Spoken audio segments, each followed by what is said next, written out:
Hello students, welcome to our video lecture classes. Now, today we are going to discuss about construction and operation of evaporators.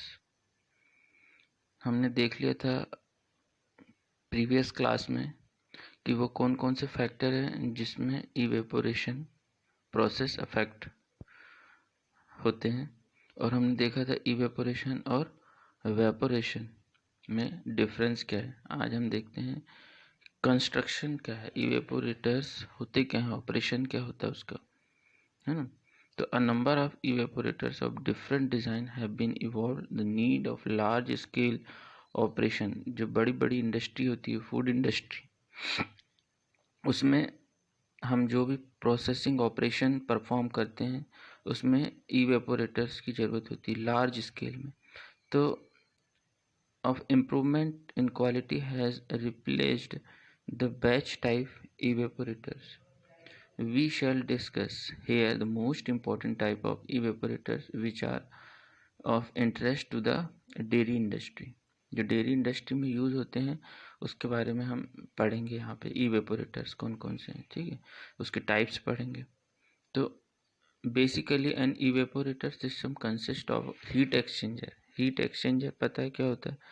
Heat exchanger वो होता है जिसमें से एक part पे हम हॉट फ्लूइड को गुजारते हैं, तो वहीं दूसरे पार्ट पे कोल्ड फ्लूइड को या फिर वो फ्लूइड जिसको हमको गर्म करना है उसको हम पास करवाते हैं, ठीक है. वही हीट एक्सचेंजर होता है. ये भी डिफरेंट डिफरेंट टाइप के होते हैं, तो अभी आप हीट एक्सचेंजर में सिर्फ इतना ही समझो. Supplying of sensible heat to raise the product to its boiling point and provide the latent heat of vaporization. A separator for the separation of vapor and concentrate.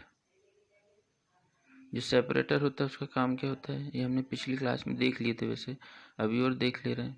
Condenser क्या काम करता है ना. सेपरेटर क्या काम करता है, जो वेपर बनती है उसको हटाता है लिक्विड से. और कंडेंसर क्या करता है, जो वेपर बन रही है उसको कंडेंस करता है, ठीक है. और वैक्यूम सिस्टम लगा हुआ होता है. वैक्यूम सिस्टम के द्वारा हम क्या करते हैं, कम टेम्परेचर पे हम इवेपोरेशन प्रोसेस को परफॉर्म करवाते हैं. उससे क्या होता है, उससे हमारा जो न्यूट्रिएंट लॉसेस हैं वो नहीं होते हैं. ये प्रोडक्ट की हम कहते हैं कि क्वालिटी मेंटेन रहती है. The heating medium steam. अब हीटिंग मीडियम हम कुछ भी ले सकते हैं, स्टीम ले सकते हैं, हॉट एयर ले सकते हैं, या हम हॉट लिक्विड या हॉट वाटर ले सकते हैं, ठीक है. अब हम देखते हैं इसके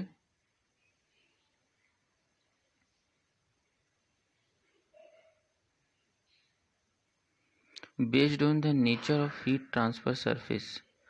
हीट ट्रांसफर सरफेस होती है, ठीक है. इवेपोरेटर में क्या होता है, हीट ट्रांसफर सरफेस होती है, सॉरी हीट एक्सचेंजर में. तो based on the heat transfer surface जो इवेपोरेटर होते हैं उनको हम डिफरेंट टाइप से क्लासिफाइड कर सकते हैं. जैसे based on the heat transfer surface में हम क्या बोल सकते हैं कि पहला ट्यूबुलर सरफेस विथ नेचुरल और forced circulation. Tubular surface with natural और फोर्स्ड सर्कुलेशन एक पहला में. तो इसके अंतर्गत क्या क्या आ सकते हैं, horizontal tube evaporator, vertical short tube evaporator, falling film evaporator, और रेजिंग या असेंडिंग क्लाइंबिंग फिल्म इवेपोरेटर, ठीक है.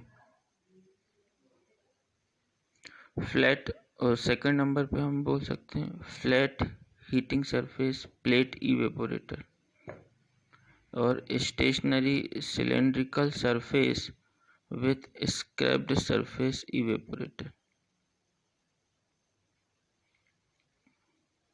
फ्लैट हीटिंग सरफेस जिसको हम प्लेट इवेपोरेटर बोलते हैं, stationary cylindrical surfaces with scraped surface evaporator.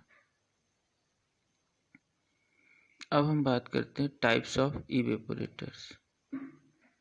कितने टाइप के इवेपोरेटर्स हो सकते हैं? Evaporators used in food industry में ऑल्सो भी classified in different way as जैसे ऑपरेटिंग प्रेशर, मतलब प्रेशर के टर्म में अगर हम बात करें, अलग अलग प्रेशर के लिए अलग अलग इवेपोरेटर्स का यूज़ करते हैं। तो वो वैक्यूम टाइप भी हो सकता है और एटमॉस्फेरिक प्रेशर में वर्क करता है। वैक्यूम पे वर्क करने वाला इवेपोरेटर और एटमॉस्फेरिक प्रेशर पे वर्क करने वाला evaporator. Number of effect, single effect और मल्टीपल इफेक्ट, दो टाइप के इफेक्ट होते हैं, सिंगल इफेक्ट और मल्टीपल इफेक्ट। ये हमारे कोर्स में इसको हम पढ़ेंगे, सिंगल इफेक्ट और मल्टीपल इफेक्ट। तीसरा टाइप है हमारा टाइप ऑफ कन्वेक्शन। इवेपोरेटर या हीट एक्सचेंजर, बेसिकली इवेपोरेटर क्या होता है? हीट एक्सचेंजर ही तो होता है।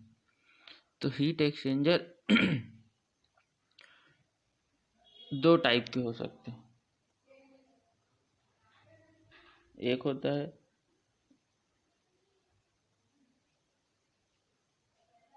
नेचुरल कन्वेक्शन टाइप और फोर्स कन्वेक्शन टाइप। और फोर्थ नंबर पे है continuity of operation, batch type और कंटिन्यूस टाइप। यदि हम कंटिन्यूस हम मिल्क की प्रोसेसिंग कर रहे हैं तो हम उसको कंटिन्यूस टाइप बोलेंगे। और यदि टुकड़े में कर रहे हैं, जैसे 10 kg, फिर अगला बैच आया 10 kg का, तो इसको हम बैच टाइप का बोलते हैं। ठीक है, कंटिन्यूटी और ऑपरेशन के बेसिस पे हम इसको दो भागों में डिवाइड कर रहे हैं। Type of heat exchanger, heat exchanger के टाइप के बेसिस पे भी, जैसे ट्यूब टाइप हो गया, प्लेट टाइप हो गया, स्क्रैप्ड सरफेस टाइप हो गया। ठीक है, तो ये है टाइप्स ऑफ इवेपोरेटर्स। तो हमारे कोर्स में क्या है, इवेपोरेटर्स के प्रिंसिपल, ठीक है, उसका इवेपोरेटर्स के टाइप्स ऑफ इवेपोरेटर हम देख ही रहे हैं।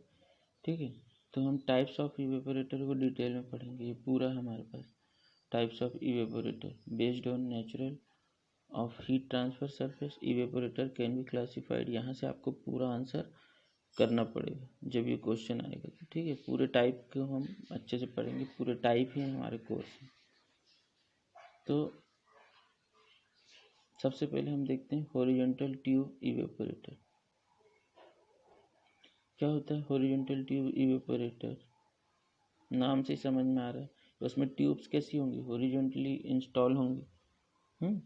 A simple unit not used to a great extent on new installation is the horizontal tube evaporator. Horizontal tubes from 2 to 3 centimeter diameter extended across the bottom of the cylindrical chamber from 1 to 3 meter in diameter and 2.5 to 4.5 meter high.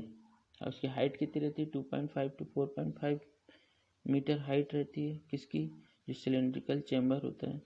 ठीक है, और diameter कितना होता है? 2.5 to 4.5 metre diameter, 3 metre diameter होता है और 2.5 to 4.5 metre उसकी हाइट होती है। और ट्यूब्स जो होते हैं वो कितने डायमीटर के होते हैं? 2 to 3 सेंटीमीटर डायमीटर के ट्यूब होते हैं, जो कि बॉटम से लगा के जो सिलेंड्रिकल चैम्बर है उसके ऊपर तक जाते हैं। Steam enters a chest on the end of the tube. जो ट्यूब है उसमें से स्टीम को हम मूव करवाते हैं through the tube and the condensate is removed from the chest at the opposite and the vapour is removed from the top of the chamber and the product circulation is by natural circulation over the heating coil. जो horizontal tube exchanger है उसमें क्या होता है, एक cylinder बना होता है। ठीक है, उसके चारों तरफ ट्यूब माउंटेड होती है। उसकी डायमीटर कितनी होती है? 2 to 3 सेंटीमीटर डायमीटर होती है। और हमको क्या करना है, हमारा एम क्या है, जो सिलेंडर है उस पर जो लिक्विड है उसको हमको गर्म करना है। तो जो हॉट लिक्विड है हम वो ट्यूब से पास करवाते हैं, जिसके कारण उसकी जो हीट है वो कहाँ ट्रांसफ़र होती है? सिलेंडर के अंदर जो भी लिक्विड है वहाँ पे। और उसके बाद जब वो इवेपोरेट होता है तो क्या बनता है? उसमें वेपर बनता है। उसको हम वेपर को कंडेंसर की मदद से क्या करते जाते हैं? हटाते जाते हैं। ठीक है। अब देखते हैं vertical tube. Vertical tube, short tube, tubes carrying the steam internally are placed vertically in the bottom of the cylindrical evaporator chamber. Tubes carrying the steam